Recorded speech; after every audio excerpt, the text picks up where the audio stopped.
What's up, people? Welcome to the video and welcome back, members of the Tang Gang. I'm Tangy Nacho, and today we'll be talking about how 222 role lock will affect the Overwatch League. In case you haven't heard, currently on the PC public test region, when you queue for competitive or quick play, you are asked to choose one or more roles between tank, damage, and support. Once you've been put into a match, you'll be locked into a role and both teams will have 2 tanks, 2 DPS, and 2 supports. This is absolutely massive, as it will make the game not only more digestible when playing and watching, but also significantly easier to balance from a development standpoint. This is only in beta as of now, but it has been confirmed that the Overwatch League will be implementing this role lock system for Stage 4 and beyond, which will of course significantly shake up the metagame. As with any shift of the meta, some teams will gain some newfound success while others might struggle more than they used to. And especially coming out of a 3-3 meta into 2-2-2, this will most likely be the biggest and most drastic meta shift we've ever seen. So instead of just doing my normal prediction style for Stage 4, I decided to talk about which teams in the league might see improvement with the role lock and which ones might take a hit. Funnily enough, it actually worked out that I think exactly half of the teams will be winners and the other half will be losers. I'll be talking about which teams are in which boat and why I feel this will be the case. At the end of the video, I'll be doing predictions for the Stage 4 Week 1 matches, so there's a lot to look forward to in this one. Speaking of match predictions, OWL has just recently announced this new feature called League Picks, where you can earn extra tokens by making your own predictions just before the matches begin.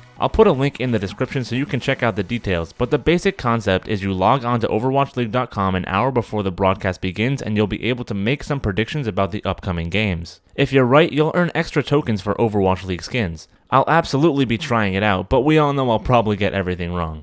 Anyway, with all that out of the way, let's get into these winners and losers predictions for Overwatch League role lock. For starters, here's how the league standings look right now after 3 stages. Now, as I mentioned earlier, I believe that 10 of these teams will look stronger in the 2-2 meta, while the other 10 teams will experience a drop in relative power level. I use the term relative here intentionally, because everything is relative to the other teams. And for the majority of cases, the only reason I think a team will drop in the standings is because other teams will see more drastic improvements, not necessarily that the team in question will get worse. In the same vein, the main reason I feel most of the teams will improve is the fact that DPS characters will be required now, so the best DPS players will dominate, and there will be a much greater focus on individual skill compared to hyper team-focused GOATS meta. With that being said, let's go up the current standings from bottom to top and talk about whether each team is a winner or a loser and why. First up in dead last right now is the Florida Mayhem. They're pretty much exactly tied with the Washington Justice, and the story for these teams is pretty similar. They were so horrifyingly bad in the GOATS meta that there's no possibility that they get any worse. And there are a couple teams that I think will be worse than them going into Stage 4, so they're both winners in my opinion. Between the two, I think the Mayhem will look slightly better in 2-2-2, just because I have more confidence in players like Fate and Saya Player to carry them to some victories. But I would love to see either of these teams pop off in Stage 4. The next pair of teams I want to talk about are the Toronto Defiant and the Boston Uprising.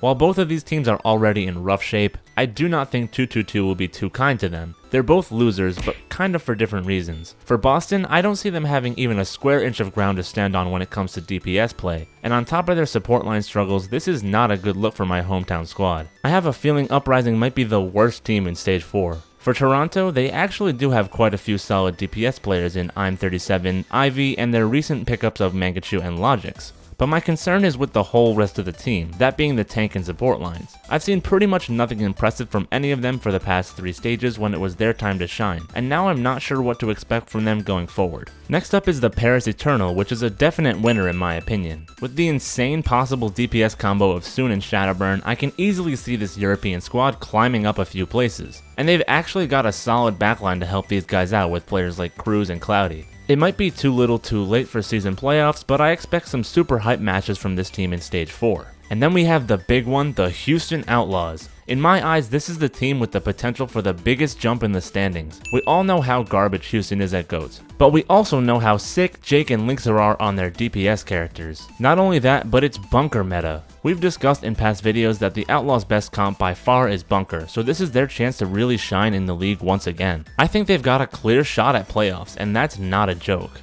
Up next is the Los Angeles Valiant, also a winner but slightly to a lesser extent. The reason I think they'll do a bit better with 222 is that they have one of the most well-rounded teams in the league. By that I mean every role has some really solid players behind it. They were stifled a bit with their DPS players not able to play their role, but now I think they'll surely break out of that shell and put on a show for us. They don't necessarily have any superstar talent, so I wouldn't get too excited, but still a good sign for Valiant fans. And now, after a long string of positives, we've of course got to have some negatives. First up is the Guangzhou Charge, and my reasoning for putting them as losers is twofold. For one thing, they don't have any standout DPS players in my opinion. Yes, Happy is a good Widow, which will help them out, but I'm not sure how the damage as a whole will stack up. And the second reason is their backline hasn't really impressed me either. The glimmer of hope is their new pickups of Fraggy and Bishu, both of which I'm very happy about by the way, hyped to see these guys play again. But I'm afraid it won't be enough, especially with them being such recent additions. This next one might surprise you, but I have the Chengdu Hunters as losers in the 2-2 metagame. They do have stellar DPS players with the likes of Jinmu and Yangzhou Long, but what about the rest of the team? They can't play solo tank Wrecking Ball comps with Ameng anymore, they're forced to have 2 tanks.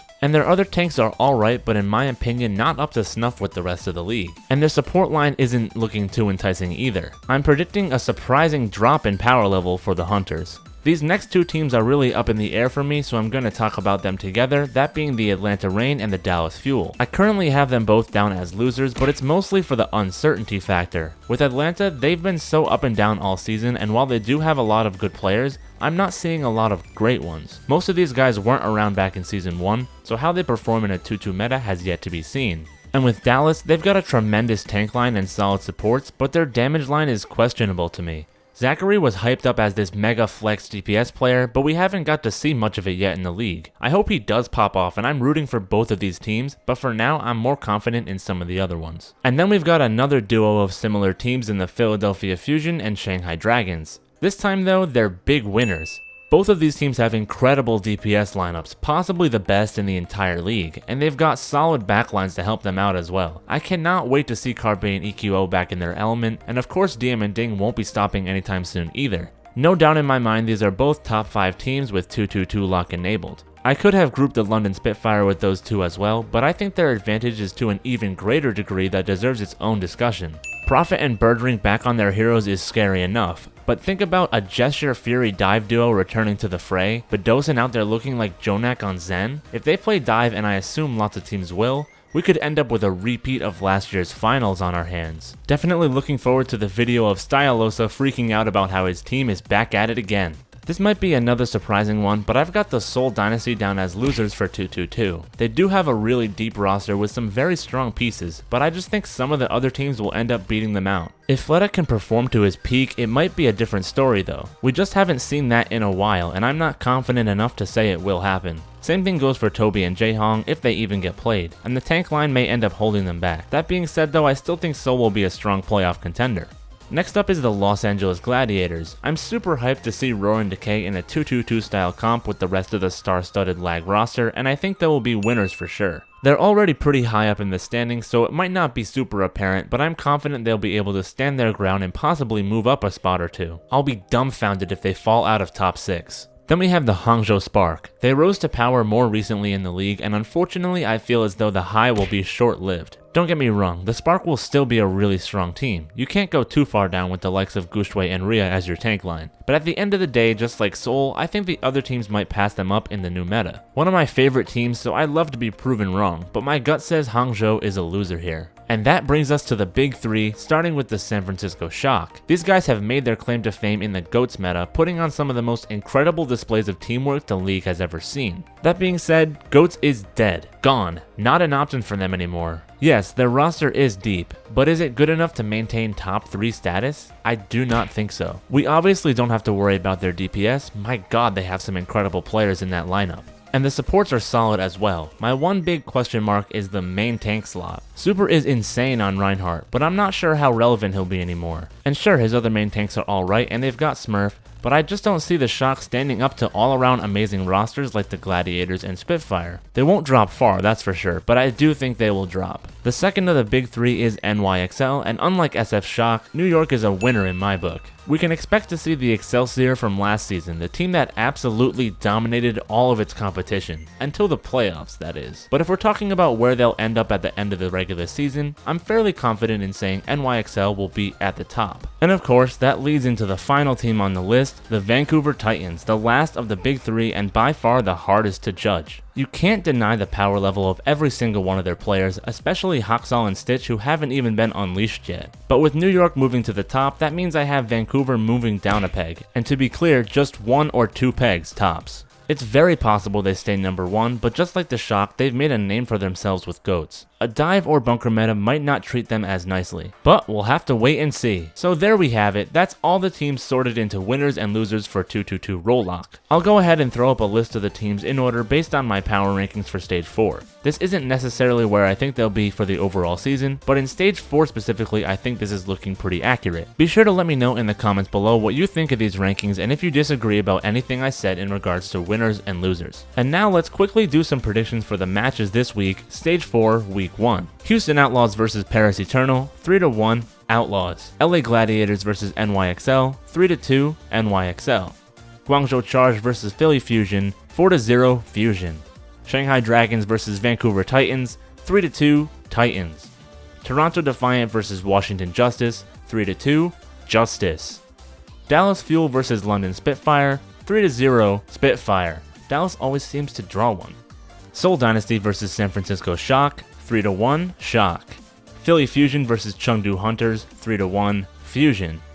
Paris Eternal vs LA Valiant, 3-2 Valiant. Boston Uprising vs Guangzhou Charge, 3-1 Charge. LA Gladiators vs Houston Outlaws, 3-2 Gladiators. Atlanta Reign vs Hangzhou Spark, 3-1 Spark. Shanghai Dragons vs Seoul Dynasty, 3-1 Dragons. London Spitfire vs Toronto Defiant, 4-0 Spitfire. Vancouver Titans vs Florida Mayhem, 4-0 Vancouver.